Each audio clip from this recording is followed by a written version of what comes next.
바울이 혼자 사역하지 않고 주변에 있는 많은 동역자들과 더불어서 함께 사역을 진행했습니다.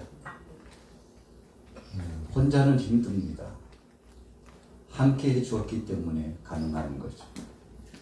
바울에게 있어서 잊을 수 없는 동역자가 있는데 오늘 여러 동역자가 있습니다만 중에 첫 번째로 소개하면 아굴라와 프리스길라죠. 우리 같이 따라해 보겠습니다. 아굴라와 프리스길라.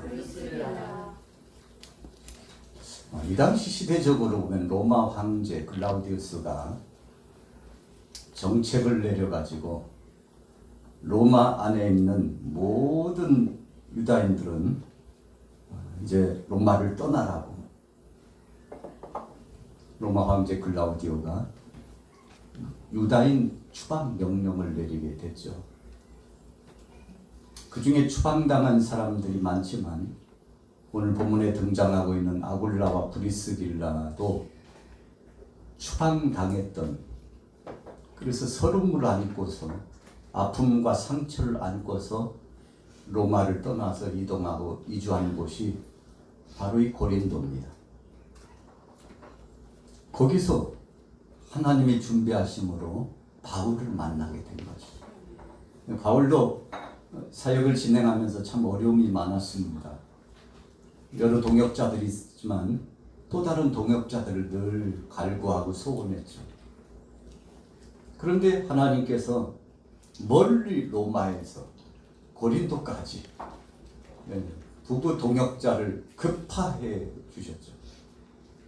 우리가 믿음을 가지고 섭리적으로 고백하니까 하나님이 사신을 급파해 주셨다 이렇게 고백하지만 오늘 아굴라와 프리스길라 입장에서는 삶의 둥지를 다 빼앗긴 겁니다.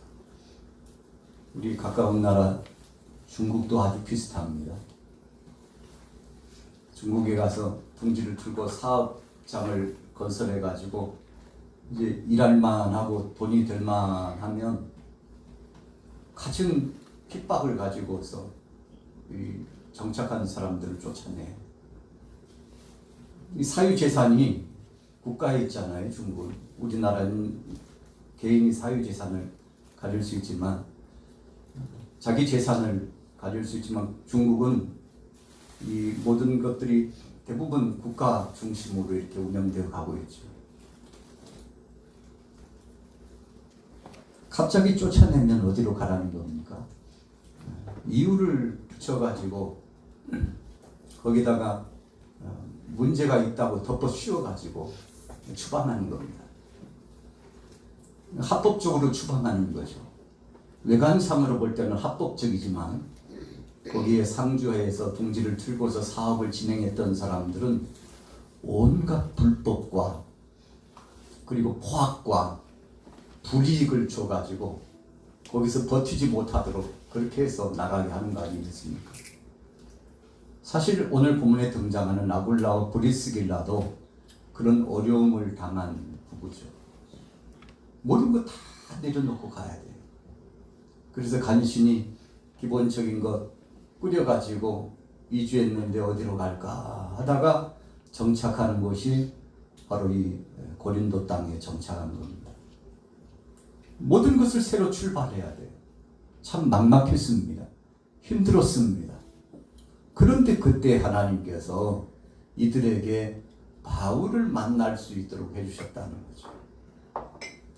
바울의 입장에서 보면 참 어렵고 힘들었던 때에 하나님께서 멀리 있는 로마에서부터 프리스길라와 아굴라를 보내주셨는데 상황으로 보면 정치적인 엄청난 소용돌이치는 추방 명령 상황 때문에 오게 된 것이지만 우리가 깊이 생각해 보면 이렇게 고백할 수 있죠. 우리 같이 따라해 보겠습니다. 하나님이 모든 것을 준비하셨습니다. 그렇잖아요. 하나님이 다 계획하고 계셨어. 그래서 성령 안에 영적으로 은혜 안에 하나님 말씀과 섭리 안에서 보면 하나님의 계획하심 속에서 여기까지 왔는데 참 다행이다, 감사하다. 하나님께서 선한 사역을 진행하시도록 하기 위해서 바로 우리를 여기로 보내셨구나. 우리 양마교회도 마찬가지입니다. 오늘 저와 여러분들이 만나게 된 것도 뭐 어쩌다 보니까 우연이 아니라 하나님의 계획하심 속에 만난 줄로 믿습니다. 하나님이 다 계획하셨어요. 철저하게 준비하셨어요. 그리고 하나님의 은혜 가운데 누리며 살도록 역사하셔서 지금까지 순간순간을 이어왔는데 너무 감사한 거죠. 오늘 본문 말씀에 보면 아굴라와 브리스길라고 하는 이 부부를 보내주신 것은 하나님의 계획하심 속에 이루어졌다는 거죠. 자, 본문을 보겠습니다. 18장 1절 우리 같이 읽어봅니다. 1절 시작. 그 후에 바울이 아덴을 떠나 고린도에 이르러 아굴라라 하는 본도에서 난 유대인 한 사람을 만나니 글라우디오가 모든 유대인을 명하여 로마에서 떠나라 한 고로 그가 그 안에 브리스길라와 함께 이달리아로부터 새로 온지라 바울이 그들에게 가매. 자, 바울의 상황이요. 역사적으로 보면 아덴에서 전도, 선교를 실패한 걸로 그렇게 기록하고 있습니다. 실패했다는 것은 다른 뜻이 아니고 아무리 애를 써도 전도가 안 돼요. 열매가 맺혀지지 않아요. 자꾸만 문제가 발생해요. 아덴이 어떤 도시입니까? 철학의 도시죠. 우상 숭배가 만연한 도시입니다. 사실 바울이 거기서 철학적으로 자기 지식을 의지하고 자기의 이 말솜씨를 가지고서 뭘 어떻게 설득해 보려고, 이 당시 문화는 어떤 한 사람이 등장해 가지고 상대의 사람을 감동을 주고 설득시키고, 그래서 사람들의 마음을 좌지우지하는 사람이 있으면 그 사람이 최고입니다. 바로 이런 시절이었어요. 그래서 동네 한 중앙에서 무대 같은 무대를 꾸며놓고 말 잘하는 사람 한 사람 세워놓고 계속 주거니 받거니 하면서 대화를 이어가고 이와 같은 문화를 즐겼던 이 시대에 바울이 자기가 가장 잘하는 것, 할 수 있는 것, 지식적인 것, 그리고 로마 시민권의 배경, 또 그가 지금까지 가지고 누려왔던 것들을 총동원해가지고 이참에 잘 됐다고, 이참에 이렇게 해서 한번 전도해 봐야 되겠다고 막 죄사를 타고 정력, 힘을 다 쏟았는데 결과가 어떻게 됐습니까? 좋은 열매를 맺지 못했어요. 그러니까 이 아덴에서 고린도로 움직이는 바울의 발걸음은 굉장히 무거웠습니다. 어찌 보면 실패하는 삶이에요. 기억하고도 싶지 않다. 거기에 있었던 일을 다 내려놓고 이 마음 상한 것을 추스리고 이제 새 출발을 하고 싶은데 고린도에서는 어떻게 할까 걱정이 앞섰을 겁니다. 그런데 그때 정말 어려운 순간에, 위기의 순간에, 이제는 아무리 해도 안 될 것만 같은 불확실한 상황 속에서 하나님께서 그에게 동역자 하나를 붙여주었는데 바로 그들이 누구라고요? 오늘 아굴라와 브리스길라를 딱 맞닥뜨릴 그 정점에서요. 이 중요한 회전하는 이 전환점에서 이 둘을 하나님께서 만나게 하신 것은 결코 우연이 아니고 낙심하고 있는 바울에게 힘을 실어주고 또 근심과 걱정 가운데서 어떡하나 하고 불안해하고 있는 브리스길라와 아굴라에게도 위로가 되게 해 주시기 위해서 그 중간에 하나님께서 성령으로 개입하셔서 저들의 발걸음을 인도하셨다. 여러분, 우리가 이런 관점으로 오늘 본문을 들여다보면 하나님의 은혜구나. 야, 주님이 다 그렇게 하시는구나. 어떤 때는 사람을 통해서, 어떤 때는 상황을 통해서, 급변하는 상황, 우리가 죽을 일이다 생각했는데 하나님은 그 죽을 일과 같은 상황을 반전시켜가지고 살 일로 돌이켜 바꿔주시는 하나님. 그래서 아굴라와 브리스길라가 참 전전긍긍하고 어려웠는데 동역자 바울을 만나가지고 하나님의 말씀을 받고 거기서 다시 한번 믿음이 더 돈독해지고 하나님의 은혜 안에서 신실한 사역자로서 바뀌게 되지 않습니까? 그래서 우리 인생은 만남의 과정을 통해서 항상 이 사역이 구성된다는 것을 우리가 볼 수 있습니다. 인간관계가 바로 그런 겁니다. 하나님은 사람을 통해서 역사하시기 때문에 오늘 여러분들이 하나님 앞에 쓰임받는 아굴라와 프리스길라, 바울과 같은 귀한 존재인 것을 믿으시기 바랍니다. 자, 보세요. 3절부터 읽어보겠습니다. 시작. 생업이 같음으로 함께 살며 일을 하니 그 생업은 천막을 만드는 것이더라. 안식일마다 바울이 회당에서 강론하고 유대인과 헬라인을 권면하니라. 요즘도 마찬가지입니다만 목회자나 선교사들이 사역을 진행하다가 이 선교 자금이 부족하면 일에 뛰어듭니다. 그래서 엄청난 노동력과 그리고 열정을 품어가지고 복음 증가하는 사역을 자비량으로, 이 당시에 바울도 마찬가지였습니다. 주위에 있는 모 교회들이 지원을 했어도 그것 가지고는 턱 부족이 없겠죠. 그래서 어떤 때는 하루 먹을 양식도 없어서 힘들 때 그냥 어디 가가지고 구걸하듯 하면서 사역을 진행하지 않고 오히려 일손을 도우면서 인간관계 속에서 관계를 갖고, 목적은 여러 가지입니다. 첫째 목적은 복음 증거하기 위해서, 두 번째는 복음 증거하기 위해서 자신의 생활을 이어가기 위해서 이 업에 뛰어들어가지고 같이 생업을 진행하게 되는데, 여러분 그냥 일반 사업가와 직장인과 선교사나 목회자들이 행하는 이 법하고는 차원이 다르죠.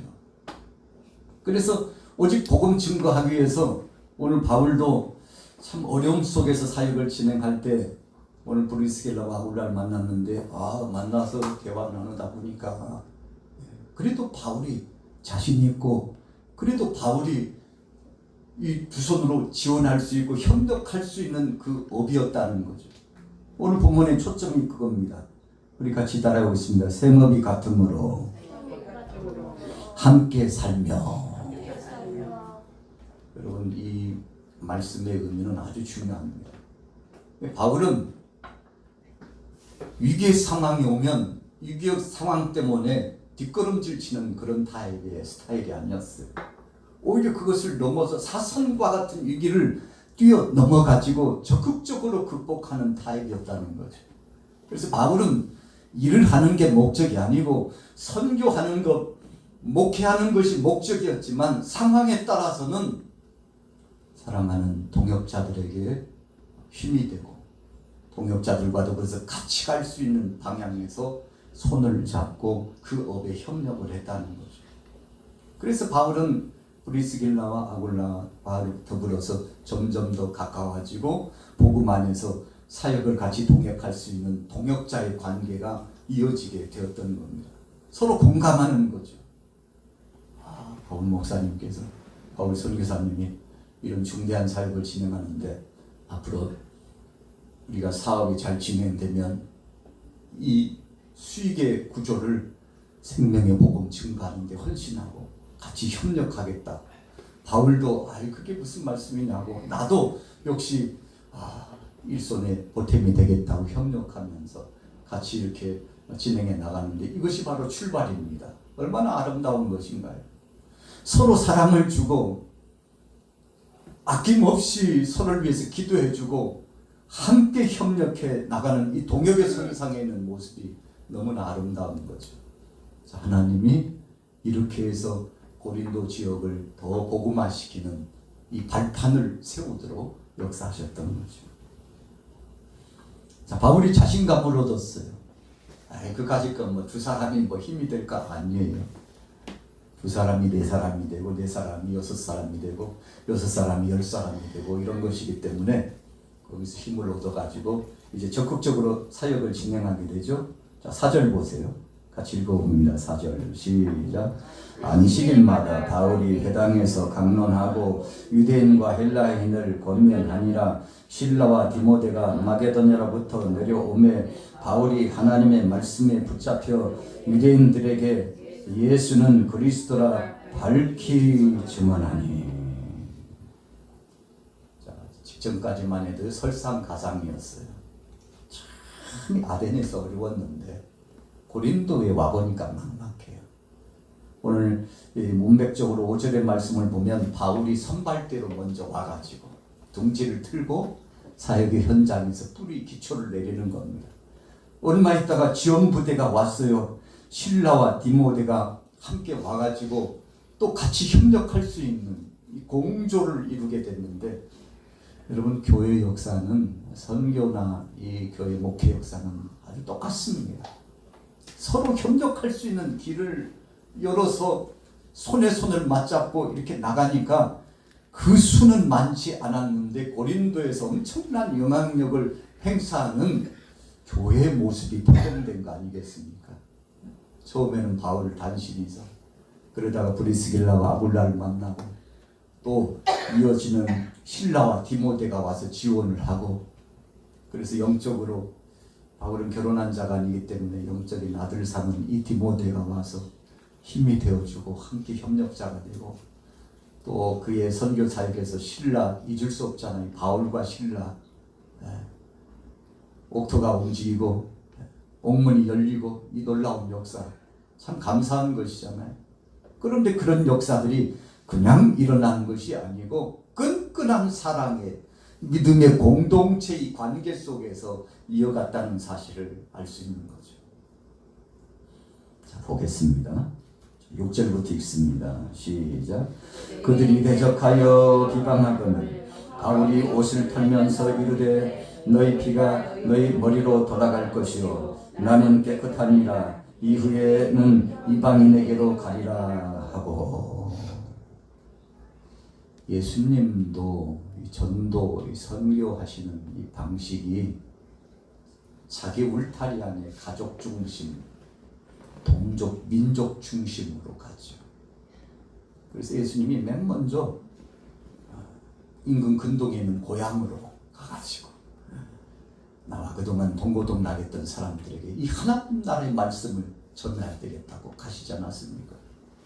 근데 거기서요 환영을 받으셨나요? 환영 못 받았어요.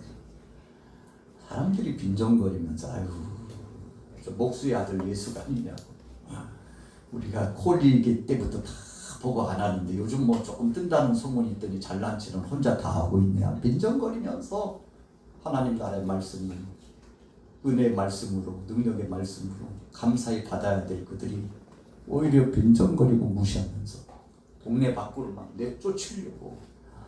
대단했습니다. 대단했어요. 오늘 바울이 이방인보다도 먼저 누구에게요? 유대인들에게. 그래도 내 동족 사랑하는 형제 자매들에게 먼저 이 귀한 복음을 전해줘야지 하고 적극적으로 그들에게 회당에 찾아가가지고 말씀을 강론하고 연변을 토하면서 은혜의 말씀을 전하고 예수가 그리스도라고, 십자가에 못 박혀 죽으신 그분이 바로 그리스도라고. 여러분들이요, 우리가 메시아를 앞으로 오실 분으로 기다려야 될 것이 아니라 그분이 이미 오셨던 거라고, 지금이라도 정신을 차리고 예수님을 그리스도로 영접하라고 이 말씀을 전하는데 유대인들이요 환영하지 않았어요. 오늘 본문에 보세요. 6절 다시 한번 읽어볼게요. 6절 시작. 그들이 대적하여 비방하거늘 바울이 옷을 털면서 이르되 너희 피가 너희 머리로 돌아갈 것이요 나는 깨끗하니라. 이후에는 이방인에게로 가리라 하고. 자, 이제는 어디로 간다고요? 이방인에게로 간다. 그러니까 바울이 복음을 증거할 때는 우선순위가 있었어요. 맨 먼저 우리 식구들부터. 어떻게 보면 좀 이기주의적인 것 같지만 그러나 진정한 복음을 가진 자는 내 울타리부터, 내 사랑하는 가족들, 자녀들부터 복음을 전하고 돌아오든지 돌아오지 않든지 전하는 거예요. 바울이 복음 증거는 순치했습니다. 예수님도 그렇게 하셨거든요. 온 동네 사랑하는 이 형제 자매들이 먼저 예루살렘 근동에 이 사랑하는 믿음의 사람들이 되어 이들이 돌아오기를 소원하고 전했는데 오히려 더 주님을 핍박하고 마침내는 예수님을 어떻게 했나요? 십자가에 못 박는데 앞장섰죠. 오늘 바울의 사역을 돕기는커녕 어떻게 했어요? 대적했어요. 이런 작자가 어디서 와가지고 예수가 그리스도라고 전하고 그래. 그리고는 바울을 얼마나 핍박하고 공격을 하는지 참 감당할 수 없을 만큼 핍박을 받았어요. 그러나 바울은 낙심하지 않고 이제 모든 책임은 당신들에게 있다고, 이 핏값을 이제 하나님께서 당신들에게서 찾겠다고, 죄값을 찾겠다고, 믿지 않는 것은 당신들 자유지만 그러나 나는 당신들에게 복음을 전했다고, 이런 차원에서 바울이 적극적으로 복음을 증거하는 거죠. 여러분, 그렇습니다. 우리 주위에서부터 우리 대한민국 중심으로 온 나라 안에 모든 이들에게 이 생명의 복음을 증거하는 거죠. 그리고는 선교로, 또 선교로 강을 건너고 바다를 건너고 또 나라와 나라 사이를 건너가가지고 선교를 지향하는데, 우리 대한민국이 세계에서 그래도 몇째 가라오는 서럽지 않을 만큼 중대한 선교 대국으로 계속 하고 있잖아요. 어떤 때는 보면 그 지역은 선교사가 안 가도 될 것 같은데도 꾸준히 계속 지금도 선교사님들이 파송받아가지고 사역을 진행하는데 참 감사한 거죠. 여러분, 복음이라고 하는 것은 우리만 간직하고 있으면 안 됩니다. 계속 전해야죠. 이웃에도 나가서 전하고 길거리에서도 전하고, 여러분들이 복음을 증거하면 주께서 기뻐하실 줄로 믿습니다. 자, 말씀 이어가봅시다. 7절로 넘어가 볼게요. 읽어보겠습니다. 7절 시작. 거기서 옮겨 하나님을 경외하는 디도 유스도라 하는 사람이 집에 들어가니 그 집은 회당 옆이라. 또 회당장 그리스도가 온 집안과 더불어 주를 믿으며 수많은 고린도 사람들도 듣고 믿어 세례를 받더라. 여러분, 이게 웬일입니까? 회당장이 복음을 받아들였어요. 하나님은 예상치 못하게 우리의 생각 밖에 우리가 복음을 증거하다 보면 그 속에서 열매를 주시는 하나님이라는 것을 알 수 있습니다. 회당장이 적극적으로 복음을 받아들이고 믿음 안에 나오고, 그래서 어려움 중에 축제가 일어나는 바울에게 있어서는 참 힘이 된 거죠. 한 사람이 돌아오면, 옆에 있는 또 다른 한 사람이 돌아오면 그 사람 까닭에 선한 영향력이 계속 휩쓸고 진행되지 않습니까? 여러분, 그래서 악한 역사도 몇몇 사람들 때문에 진행되지만 선한 역사도 몇몇 사람들 때문에 출발합니다. 그래서 이 세상은 이 악의 축의 구조와 선한 역사의 축의 이 구조가 계속 부딪히면서 이 선한 싸움, 우리 안에서는 이 선한 싸움이 계속 진행되는 거 아니겠습니까? 바울도 마찬가지였어요. 한편에서는 박대하고 핍박했지만 한편에서는 복음을 받아들이고 위로가 되고 힘이 되었는데, 교회 역사도 마찬가지입니다. 우리가 신앙생활 하다 보면 정말 긍정적으로 좋은 일도 많지만 또 부정적으로 정말 마음 아프고 힘든 일도 많습니다. 그런데 하나님은 이런 갈등 구조 속에서 교회를 계속 발전시키고 부흥케 하셨어요. 나라도 마찬가지입니다. 늘 평안하고 평화로우면 좋겠습니다만 끊임없는 갈등이 있어요. 갈등하는 이유가 뭡니까? 나라 못되게 하려고요? 그런 사람은 한 사람도 없어요. 아니, 왜 그러냐고 도대체 이쪽에 가서 물어보면 왜 그러긴 나라 잘 되게 하려고 그러지. 이쪽에 가서 또 물어보면 아니 도대체 왜 그러냐고 그러면 이쪽에서도 나라 잘 되게 하려고 그러지. 그러니까 어느 쪽에 봐도 다 애국자예요. 그러면 어떻게 해야 되나요 도대체? 그 소원한 만큼 잘 되기를 기대하고 서로 이해해주고 공감해주고, 갈등은 있지만 라인은 그려진 것 같지만 그러나 우리는 하나라는 것을 잊지 않고 여러분 계속 어떤 때는 막 아주 친밀하게 대항하듯이 싸우는 것 같지만 그러나 그 사람들이 한 나라 안에 국민이라는 사실을 알고 서로 손에 손을 잡고 우리가 강조할 것은 강조하고 주장할 것은 주장하지만 그러나 어떤 면에서는 또 이해할 것은 이해하고 받아들일 것은 받아들이면서 우리 그리스도인들은 생명의 복음이 저들에게 계속 전해지기를 소원해야 될 줄로 믿습니다. 자, 이 고린도 교회가요 만만치 않게 시작됐습니다. 이 유대인들이 얼마나 거세게 항거하고 반대하고 몰아내려고 바울 쫓아내려고 그랬는데 그 틈바구니 속에서 고린도 교회가 태동됐습니다. 여러분 그러니까 아무 일 없이 세워지는 교회 역사는 없어요.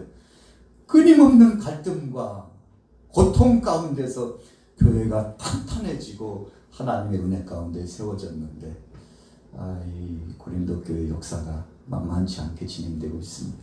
자, 읽어보겠습니다. 자, 이제 마무리 적을게요. 9절부터 읽어내려갑니다. 시작. 밤에 주께서 환상 가운데 바울에게 말씀하시되 두려워하지 말며 침묵하지 말고 말하라. 내가 너와 함께 있음에 어떤 사람도 너를 대적하여 해롭게 할 자가 없을 것이니 이는 이 성 중에 내 백성이 많음이라 하시더라. 우리 같이 따라해보겠습니다. 이 성 중에 내 백성이 많으니라. 엘리야가 아합과 이세벨의 핍박에 견딜 수 없어서 도망갔죠. 소극적인 의미로 말하면 도망갔어요. 적극적인 의미로 말하면 피난갔어요. 가도 끝이 보이잖아요. 뒤에서는 계속 엘리야 잡으면 죽여야 된다고 추적하는 자들이 오는데 이 엄청난 핍박 가운데서 도망자가 되었는데 곧 죽을 것만 같아요. 너무 기진하고 힘드니까. 그래가지고 하나님 앞에 그랬죠. 하나님 이러다 죽을 것만 같은데 차라리 여기서 하나님 부르시면 좋겠다고 죽고 싶다고 얼마나 힘들었으면 그랬을까요? 갈멜산에서 능력으로 하나님 임재하시는 것을 보고 하나님의 응답을 받고 불을 내리고 850명을 심판하고 그리고는 승리했다고 생각하는 그 순간도 잠시지. 거센 항구와 핍박이 몰려오는데 감당할 수 없어요. 그런데 그때 엘리야가 하나님 저 혼자입니다. 어떡합니까? 저 혼자예요. 너무 힘들다고. 아마 바울도 그랬던 것 같아요. 하나님 너무 힘듭니다. 선교 역사 중에 어떻게 이 고린도에서의 사역은 끊이지 않는 핍박과 권고함이 계속되는데 너무 힘들다고 그랬는데 오늘 하나님께서 귀한 말씀을 통해서 이루어 주셨는데 여러분 보십시오. 우리 같이 따라해 보겠습니다. 이 성 중에 내 백성이 많음이라. 여러분 이 성 중에 내가 택한 백성들이 많으니까 걱정하지 말고 두려워하지 말고 놀라지 말고 계속 복음을 증거하라고 하나님께서 위로의 말씀을 주셨으니 바울에게 있어서는 정말 큰 힘이 되었을 겁니다. 여러분 세상 사람들이 이루어 주는 것은 잠시 잠깐이에요. 자 이제 마무리 져보겠습니다.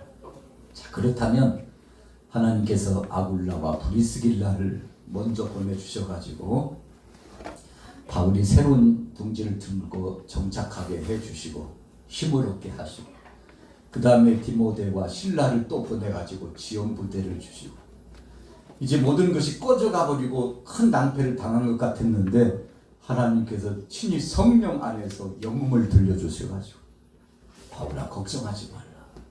이 성 중에 내 백성들이 많은데 이게 무슨 뜻입니까? 앞으로 복음을 증거하면 돌아올 자들이 많다는 것이고 또 한 가지는 네 편이 하나도 없는 게 아니고 이 성중에 무수한 사람들이 네 편이 되고 하나님 편에 서서 함께 협력할 사람들이 있으니까 낙심하지 말고 때를 기다리고 복음을 증거하라는 말씀입니까? 여러분, 우리 일상도 마찬가지입니다. 혹시라도 여러분들이 이제 새롭게 6월이 시작됐습니다만 난 굉장히 외롭고 힘들다. 꼭 이렇게 살아야 되나? 진짜 요즘 같으면 살맛 안 나? 이런 느낌이 혹시 오지는 않습니까? 그렇다면 오늘 본문 말씀 사도행전 18장 말씀을 다시 한번 묵상하시기 바랍니다. 우리 같이 따라해보겠습니다. 하나님이 함께 하시면 외롭지 않습니다. 바울에게 하나님이 이루어 주셨어요. 얼마나 열심히 전도를 했는지 하나님이 그를 이루어 주시고, 걱정하지 마. 회당장만 돌아오는 줄 아느냐? 앞으로 여기에서 무수한 사람들이 돌아오게 될 것이고, 하나님 편에서 너의 편에서 동역할 자가 많이 있어. 걱정하지 말고 영안이 열려지면 보일 거야. 두려워하지 말고 가서 전하라고.